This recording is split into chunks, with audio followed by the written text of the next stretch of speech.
المشاهدون الأكارم، نشرة الأعشرة نقدمها لكم من الفضائية الإريترية، نسهلها كالعادة بأهم وأبرز العناوين.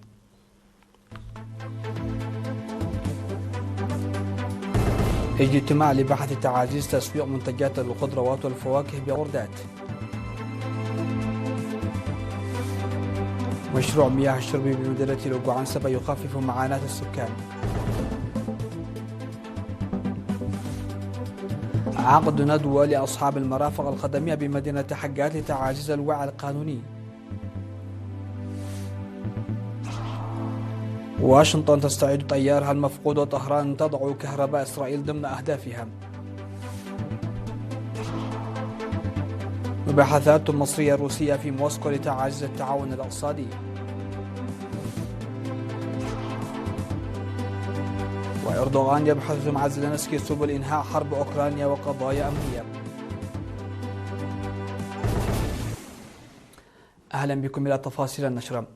عقدت جمعية مزارعي الخضروات والفواكه في مدينة غردات اجتماعا تشاوريا في 28 من مارس لبحث السبل الكفيلة بتعزيز توفير المنتجات الزراعية وتنظيم عرضها في الأسواق بما يحقق فائدة متوازنة لكل من المزارعين والمستهلكين.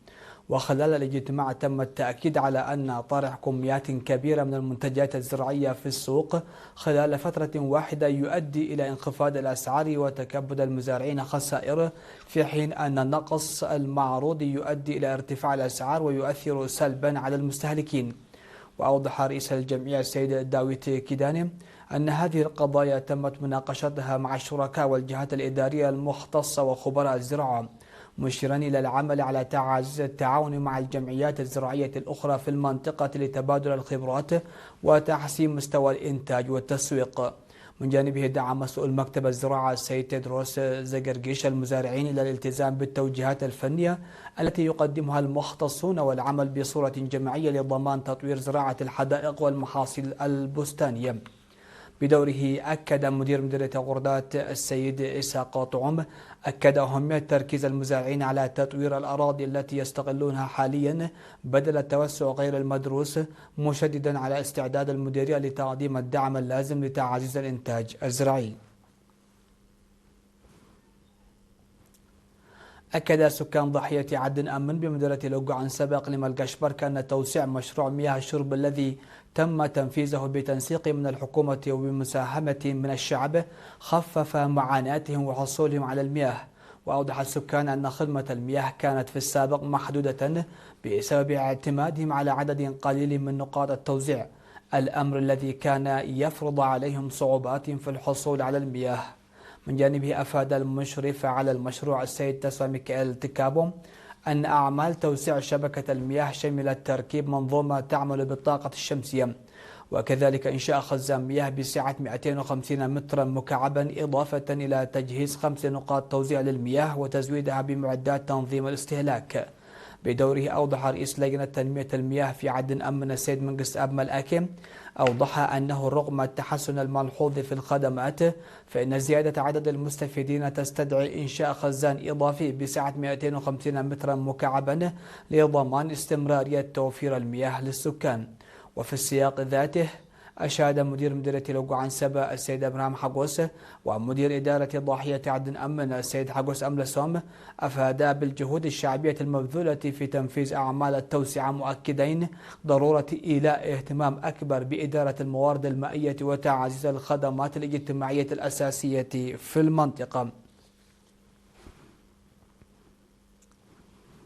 نظمت بمدينة حقات في 3 أبريل الجاري ندوة توعوية استهدفت أصحاب المرافق التجارية تعزيز وعيهم ودورهم في تطوير الخدمات السياحية وتنشيط الحركة التجارية.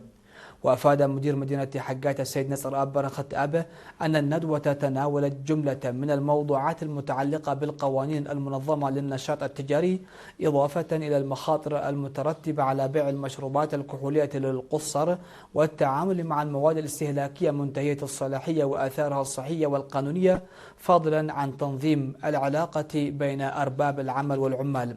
من جانبه قدم مسؤول مكتب الإيرادات الداخلية في المديرية السيد عبد الله حامد قدم شرحا مفصلا حول آليات تحصيل الضرائب والعواقب القانونية المترتبة على التهرب الضريبي، داعيا إلى تعزيز الشفافية في التعاملات المالية وتنظيم العلاقة بين المؤجرين والمستأجرين من خلال توثيق العقود بصورة قانونية وتجديدها بشكل منتظم.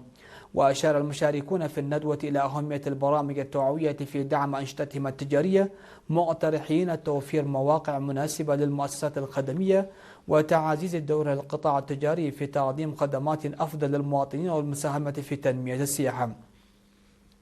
يذكر أن مدينة حقات تضم أكثر من 460 مرفق تجاري. نظم في أبو بمديرية جنوب دنكالة في 3 أبريل نشاط توعوي يهدف إلى تعزيز وعي المجتمع حول إعاقة التوحد وتحسين أساليب التعامل مع المواطنين الذين يعيشون مع هذه الاضطرابات. وتناول البرنامج التوعوي أسباب اضطرابات التوحد وأبرز علاماته، إضافة إلى الإرشادات التي ينبغي على أولياء الأمور ومقدمي الرعاية اتباعها لدعم الأطفال المصابين ومساعدتهم على الاندماج في المجتمع. وأوضحت مسؤولة فرع جمعية الإعاقات الذهنية في إقليم جنوب البحر الأحمر الأستاذة حياة عبد الله أن التوحد اضطراب عصبي نمائي يؤثر في طريقة تواصل الفرد وتفاعله الاجتماعي، كما ينعكس على السلوك والقدرات الحسية وأساليب التفكير. من جانبه أكد مدير مديرية جنوب دنكاليا السيد موسى حجي أن الحكومة تعمل على إزالة مظاهر التمييز ضد الأشخاص ذوي الإعاقة وتعزيز مشاركتهم الكاملة في مختلف مجالات الحياة، مشيرا إلى اتخاذ خطوات تهدف إلى ضمان حقوقهم ودعم اندماجهم في المجتمع. وفي ختام النشاط تم تقديم أشكال مختلفة من الدعم التشجيعي للأطفال المصابين بالتوحد وأسرهم. وفي سياق متصل تم إحياء اليوم العالمي للتوعية بالتوحد في مديرية علا برعيد في 2 أبريل، حيث أكدت مديرة المديرية عائشة علي نور أن هذه المناسبة تمثل فرصة لتعزيز الجهود الرامية إلى تصحيح المفاهيم الخاطئة حول التوحد ودعم المصابين به.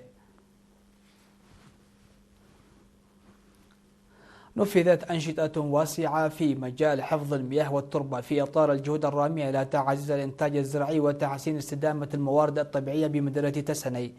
وأوضح المهندس مرهوي قبر ميكائيل المسؤول عن برنامج حفظ المياه والتربة وتنمية الري في مكتب الزراعة بالمدينة، أوضح أن البرنامج الذي يمتد من شهر فبراير حتى يونيو يشمل تنفيذ أعمال شق الأراضي الزراعية وإنشاء الحواجز الترابية وقنوات تجميع المياه.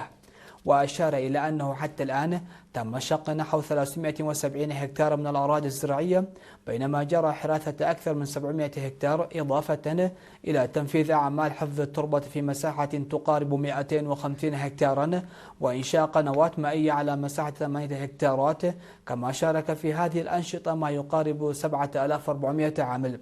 وأضاف أن الجرارات التي خصصتها الحكومة والتي تقدم خدماتها مقابل 175 نعفة للساعة الواحدة تسهم بشكل ملحوظ في رفع كفاءة العمل وتسريع وتيرته.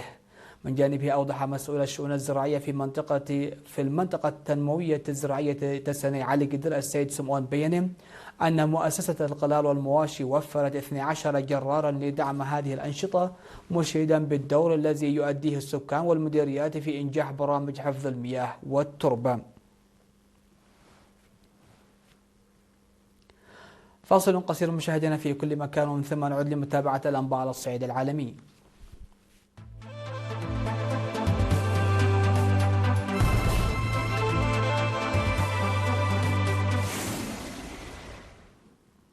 أهلا بكم على الصعيد العالمي. وفي اليوم 37 من الحرب الأمريكية الإسرائيلية على إيران، أفادت وسائل إعلام إيرانية بإطلاق دفعة صواريخ باتجاه إسرائيل، في حين أشارت وسائل إعلام إسرائيلية إلى سماع انفجارات قوية في حيفا ومنطقة الكريوت.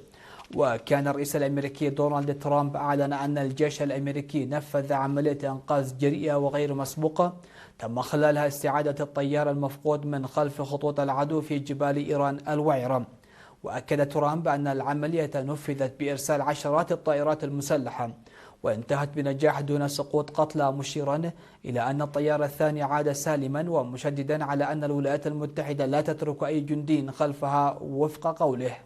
وكانت مصادر صحفية عدة نقلت عن مسؤولين أمريكيين أن واشنطن أنقذت طيارا أسقطت طائرته من طراز F-15 في إيران قبل يومين. كما نقلت صحيفة نيويورك تايمز عن مصدر مطلع أن طائرتي نقل أمريكيتين تعطلتا داخل قاعدة نائية في إيران أثناء مهمة إنقاذ طيارة، وأن أوامر صدرت بتفجيرهما لمنع الاستيلاء عليهما. من جهته أعلن الحرس الثوري إسقاط مسيرة من طراز MQ-9 في أجواء أصفهان، قال إنها كانت تساعد في البحث عن الطيار الأمريكي المفقود. كما نقلت إذاعة الجيش الإسرائيلي عن مصدر أمني قوله: ننفي استهداف أي بارجة حربية إسرائيلية، وذلك بعد إعلان حزب الله أنه استهدف بارجة عسكرية إسرائيلية على بعد 68 ميلا بحريا قبالة السواحل اللبنانية بصاروخ كروز بحري. عقد وزير الخارجية المصري بدر عبد العاطي مع نظيره الروسي سيرجي لافروف وزير خارجية روسيا في العاصمة موسكو جلسة مباحثات موسعة تناولت سبل تطوير العلاقات الثنائية وعددا من القضايا الإقليمية والدولية. وأكد الوزيران اعتزازهما بالشراكة الاستراتيجية التي تجمع البلدين وحرصهما على تعزيز التعاون في مختلف المجالات خاصة الاقتصادية والتجارية والاستثمارية تنفيذا لتوجيهات قيادتي البلدين. كما بحث الجانبان فرص التعاون في مجالات الصناعات الدوائية والكيميائية والسيارات والبتروكيماويات، إلى جانب تعزيز التعاون في استيراد القمح والحبوب والزيوت، مع دراسة إنشاء مركز لوجستي للحبوب بمساهمة روسية. وعلى صعيد القضايا الإقليمية، استعرض وزير الخارجية الجهود المصرية لاحتواء التصعيد العسكري في المنطقة، مؤكدا أن الحلول الدبلوماسية تمثل الخيار الأمثل لتجنب اتساع الصراعات. بحث الرئيس التركي رجب طيب أردوغان مع الرئيس الأوكراني فلاديمير زيلينسكي تطورات الحرب الروسية الأوكرانية وسبل استئناف المحادثات الرامية إلى إنهائها، وإلى جانب التطورات الإقليمية والقضايا الأمنية. وقالت مصادر في الرئاسة التركية إن أردوغان بحث خلال لقائه زيلينسكي في المكتب الرئاسي بقصر دولمه بهشة في إسطنبول عددا من القضايا المهمة، في مقدمتها سبل إنهاء الحرب بين روسيا وأوكرانيا وتحقيق السلام. وجاء زيارة زيلينسكي لتركيا وهي زيارة عمل قصيرة غداة مباحثات أجراها أردوغان مع الرئيس الروسي فلاديمير بوتين في اتصال هاتفي قبله بيوم، تناولت التطورات الإقليمية والحرب الأمريكية الإسرائيلية على إيران والجهود المبذولة لإنهائها. تسبب حريق غابات سريع الانتشار بجنوب كاليفورنيا في إصدار العديد من أوامر الإخلاء والتحذيرات، حيث اندلع حريق سبرينجز. وذكرت السلطات المحلية أن الحريق انتشر بسرعة كبيرة بفعل الرياح القوية المعروفة برياح سانتا آنا، ما أدى إلى امتداده إلى آلاف الأفدنة خلال ساعات قليلة وتهديد مناطق سكنية قريبة. وشاركت أكثر من 260 فرقة إطفاء مدعومة بطائرات مروحية وطائرات إطفاء في عمليات السيطرة على الحريق، حيث تمكنت الفرق من تحقيق تقدم تدريجي في احتوائه بعد أن ساعدت الظروف الجوية الأكثر هدوءا في الحد من انتشاره. ووفق المسؤولين لم تسجل حتى الآن أضرار في المباني، بينما لا تزال أسباب اندلاع الحريق قيد التحقيق. نختم هذه النشرة مشاهدينا في كل مكان بأهم وأبرز العناوين.